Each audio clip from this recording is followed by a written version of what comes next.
सभी भाई बहनों को प्रेज लॉर्ड। खुदा का बड़ा धन्यवाद हो कि खुदा ने मेरे जीवन में पैराडॉक्स किया। और मैं करीब 10-12 साल से स्किन की प्रॉब्लम थी मुझे, और मैंने एम्स, सफदरजंग, इवन अपने पास्टर भाई से भी 2 बार दवाई ली, और मैं दवाई खाता था। और 2-2 महीने एम्स वाले तो दवाई देते थे, सिट्रिजिन और इट्राकोनाजोल एक कैप्सूल और क्रीम 2-2 महीने खाता था। और उसके बाद जब छोड़ता था तो 2 हफ्ते के बाद फिर ईचिंग स्टार्ट हो जाती थी, और इतनी बुरी तरीके से ईचिंग होती थी कि ईचिंग करते करते कई बार तो ब्लड निकल जाता था, और कई बार दिन में सिट्रिजिन खा के जाता था तो मुझे नींद भी आती थी, ड्राइव करता था। खुदा का बड़ा धन्यवाद हो, कई बार हमारे एक्सीडेंट से बचाया खुदावन ने, और खुदावन ने ही संभाला।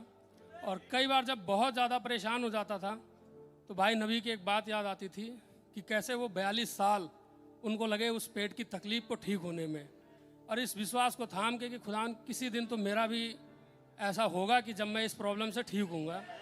क्योंकि मैंने आयुर्वेद, होम्योपैथिक, हर दवाई को मैंने कोर्स किए पूरे, पर मुझे कोई चंगाई नहीं मिली।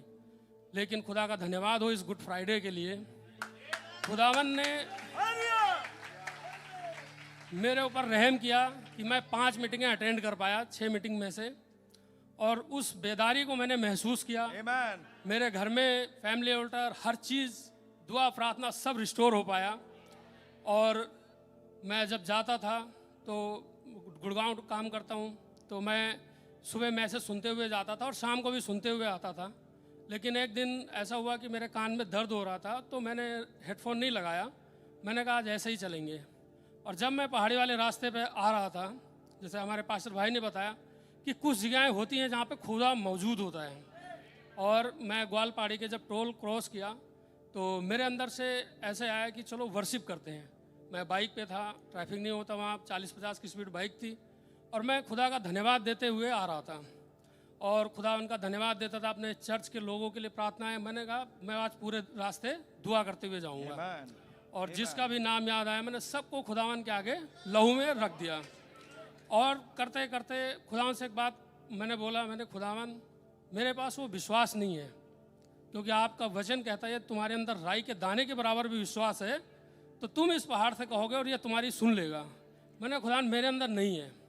और मैं ये कहते कहते आ रहा था, जब पाली चौक से सूरज कुंड की तरफ लेफ्ट लिया तो एक बहुत बड़ी मतलब एक प्रेशर सा आया, और मैंने दुआएं करना स्टार्ट करा, एक फर्क हो गया। और मैं भाई आशीष रस्तोगी को और खुदावन के आगे सारी वो घटनाएं मैंने रखना स्टार्ट करा। एक अजीब से कि जैसे आके कोई दुआ कर रहा है मेरे साथ। मैंने खुदावन कैसे 38 साल का मफलूज, जिसको आपने एक बोले गए वचन के द्वारा खड़ा कर दिया, कैसे आपने अंधों को आंखें दी, और खुदावन के अपने चर्च के कामों को मैंने खुदावन के आगे रखते रखते मैंने खुदावन कैसे आपने मेरे बेटों को चंगाई दी प्रभु। और ये सब मैं कर रहा था, लेकिन मेरे दिमाग में ये नहीं था, मैं बड़ी ईमानदारी से कह रहा हूँ, कि मैं अपने लिए दुआ करूँ, क्योंकि मैं अपने लिए दुआ करना छोड़ दिया था। और जब सारी दुआएं मैंने रख दी तब ऐसा शब्द आया, और मैंने कहा खुदावन कैसे वो 12 साल की स्त्री जिसका लहू बह रहा था, और वो आपके पास आई एक विश्वास में कि अगर मैं यीशु मसीह को छू लूँगी तो मैं चंगी हो जाऊँगी। मैंने खुदावन मैं भी आपके पास आता हूँ, लेकिन मेरे पास वो विश्वास नहीं है खुदावन, लेकिन मैं अपने प्यारे भाई ब्रैनम का विश्वास अपने जीवन में लगाता हूँ, और कहता हूँ प्रभु उस विश्वास के लिए जिससे आपने वायदा किया था कि तुम अगर लोगों का विश्वास अपने ऊपर करा पाओगे तो तुम्हारे सामने कैंसर भी नहीं टिक पाएगा। मैंने खुदावन उस विश्वास को अपने जीवन में लगाता हूँ, और आप मुझे इस संपूर्ण स्किन की प्रॉब्लम से चंगाई दें। और खुदा का धन्यवाद हो, मैंने प्रार्थना रख दी, और पूरे रास्ते खुदा का बहुत बढ़िया रहा। खुदा का धन्यवाद हो कि वो दिन है, और आज का दिन है गुड फ्राइडे के दिन से मैंने कोई गोली नहीं खाई, मैंने कोई क्रीम नहीं लगाई, इवन जो दवाई बची थी मैं अभी फ्राइडे को वापस करके आया। खुदा का नाम मुबारक हो। सारी आदर सारी महिमा हमारे प्रभु यीशु मसीह को ही मिले। आमीन। God bless you. धन्य आपका नाम, धन्य धन्य आपका नाम। आमीन।